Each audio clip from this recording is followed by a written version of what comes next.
என் அன்பு தங்கமே, இன்று நான் சொல்கின்ற இந்த ஒரு அடையாளத்தை கொண்ட ஒரு பெண் உன்னுடைய இல்லத்தில் ஒரு மிகப்பெரிய காரியத்தை செய்து முடிக்க வேண்டும் என்று வருகின்றாள்.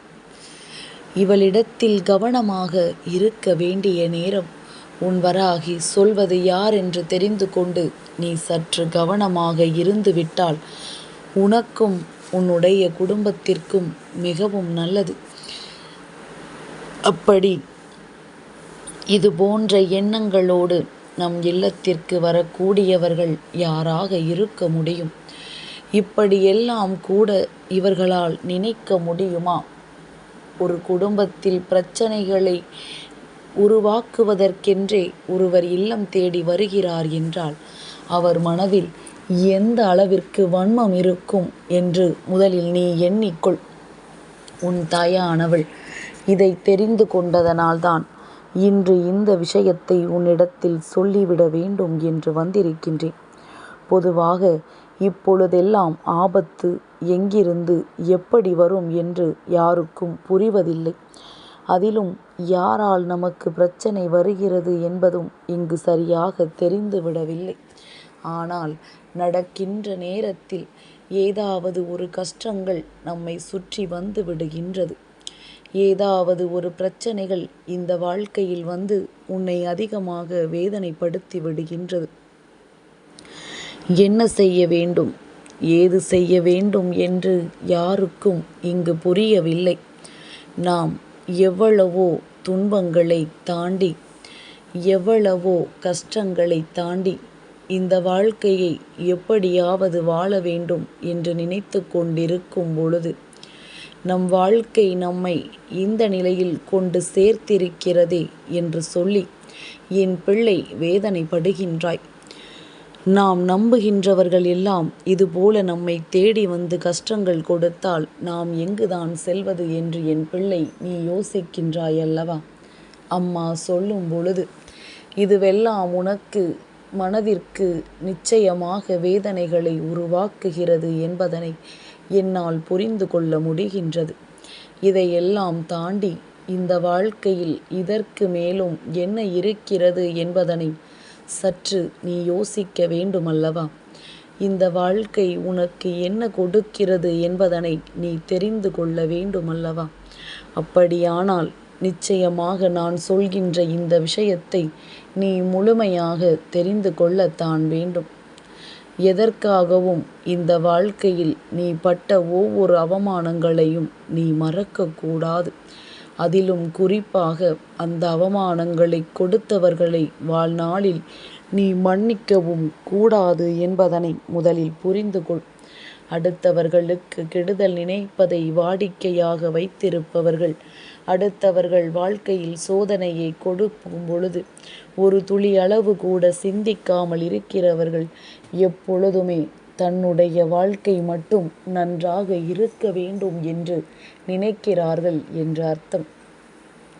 இவர்களினுடைய எண்ணங்கள் இவர்கள் இந்த வாழ்க்கையில் செய்ய நினைக்கின்ற விஷயங்கள் என்று எல்லாவற்றையும் நினைத்து நினைத்து என் பிள்ளை வருத்தப்படுவதை விட இனி இந்த வாழ்க்கையில் உனக்கு என்ன நடக்கிறது என்பதை சற்று கவனமாக நீ உற்று நோக்கி பார்த்தாயானால் நடக்கின்ற அத்தனையும் உனக்கு நல்லதாகவே நடக்கும் என்பதனையும் நீ தெரிந்து கொள்வாய். என் குழந்தைக்கென்று இந்த வராகி ஏற்படுத்துகின்ற ஒவ்வொரு நன்மைகளும் நிச்சயமாக ஏதாவது ஒரு வகையில் இந்த மனிதர்களுக்கு மத்தியில் இந்த கூட்டத்திற்கு மத்தியில் உன்னை காப்பாற்றுவதற்காகத்தான் இருக்கும் என்பதனை முதலில் நீ புரிந்து கொள். இவர்கள் எண்ணங்கள் உன் வாழ்க்கையில் அவரவர்கள் இஷ்டத்திற்கு நடக்கும் என்றால் இந்த உனக்கென்ற வாழ்க்கையில் என்ன இருக்கிறது என்று சற்று சிந்தித்து பார்க்க வேண்டுமல்லவா? அதனால்தான் அம்மா இன்று உனக்கு இந்த விஷயத்தை சொல்கின்றேன். கவனமாக கேட்டு இந்த பெண்ணின் மனநிலையை புரிந்து கொண்டு உன் இல்லத்திற்கு வருகின்ற இவளினுடைய எண்ணங்களை நிச்சயமாக நீ மாற்ற வேண்டும். அதாவது உன்னுடைய குடும்பத்தில் யாருக்கேனும் ஒரு நல்லது நடந்து விட்டது என்றால் அது இவளுக்குத்தான் வேதனை அளிக்கின்றது. இவளுக்கு அது மிகுந்த கஷ்டத்தை கொடுக்கின்றது.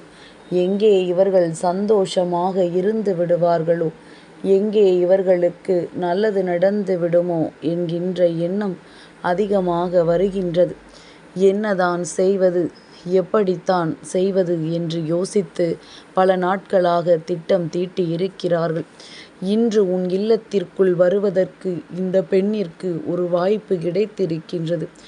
ஏதோ ஒரு விஷயத்தை உன்னிடத்தில் சொல்ல வருவது போல இவள் உன் இல்லத்திற்குள் வரப்போகின்றாள். வருவது மட்டுமல்ல, தேவையில்லாத விஷயங்களை இங்கு சொல்லி தேவையில்லாத விஷயங்களை உன்னிடத்தில் இவள் பகிர்ந்து கொள்வதோடு மட்டுமல்லாமல் உன் மனதிலும் மிகுதியான காயத்தை ஏற்படுத்த போகின்றாள். நடந்து முடிந்த பல விஷயங்கள், அது மட்டுமல்ல, இந்த வாழ்க்கையில் நீ இழந்த ஒரு இழப்பு, அதாவது உனக்கு மிகவும் பிடித்த ஒருவரினுடைய இழப்பு, இதையே உனக்கு மீண்டும் மீண்டும் ஞாபகப்படுத்தி உன்னுடைய மனதை காயப்படுத்த இவர் வரப்போகின்றாள் என்பதைத்தான் அம்மா உனக்கு சொல்கின்றேன். அதாவது இன்றிருக்கின்றவர்களுக்கெல்லாம் ஒரு எண்ணம் என்ன தெரியுமா? ஒருவர் மறந்துவிட்ட விஷயத்தை அவர்களுக்கு ஞாபகப்படுத்தி அவர்களின் மனதினை வேதனைப்படுத்துவதை வாடிக்கையாக வைத்திருக்கின்றார்கள். ஒருவர் மறந்து போன விஷயம் என்றால் தன் வாழ்க்கையில் தான் பிரிந்த ஒரு உறவாக இருக்கலாம், அல்லது தன் வாழ்க்கையில் தான் இழந்துவிட்ட ஒரு மிகப்பெரிய பொருளாக இருக்கலாம். ஏதோ ஒன்று தான் இழந்துவிட்ட அந்த விஷயத்தை நிச்சயமாக மீண்டும் மீண்டும் ஞாபகப்படுத்தினோம் என்றால் அவர்கள் இந்த நிலையிலிருந்து வெளிவந்து விட மாட்டார்கள் என்று சொல்லி வேண்டும் என்றே உனக்கு இதை ஞாபகப்படுத்த அவர்கள் துணிந்து நிற்கின்றார்கள்.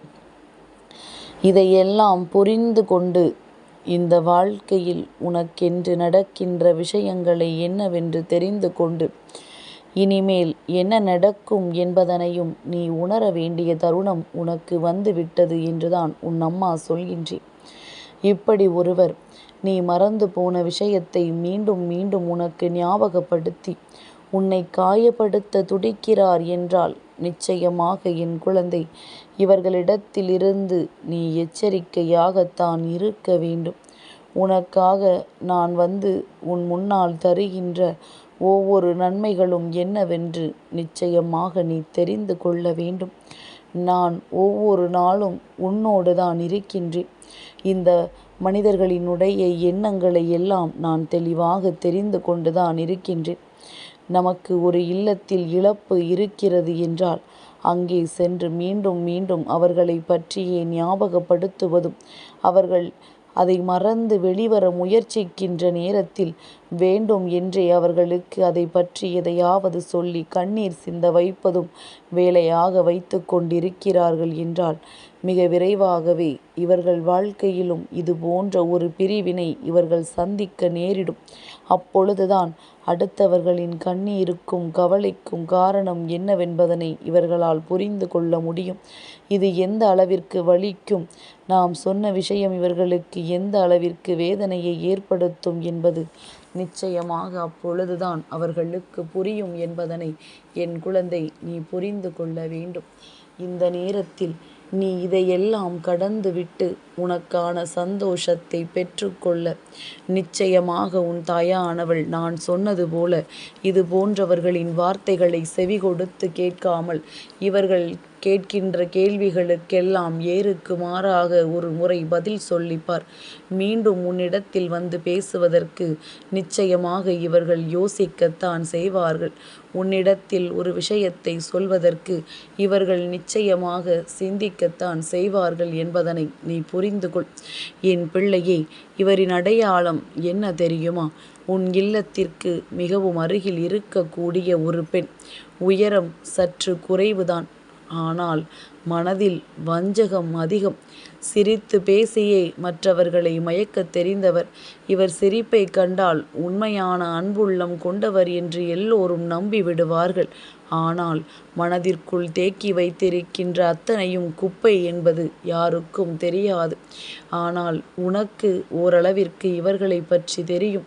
ஆனாலும் அக்கம் பக்கத்தில் உள்ளவர்களிடத்தில் எப்படி மனஸ்தாபத்தை வளர்த்து கொள்வது என்று சொல்லி என் பிள்ளை அதை அப்படியே நீ வைத்து கொண்டிருக்கின்றாய்.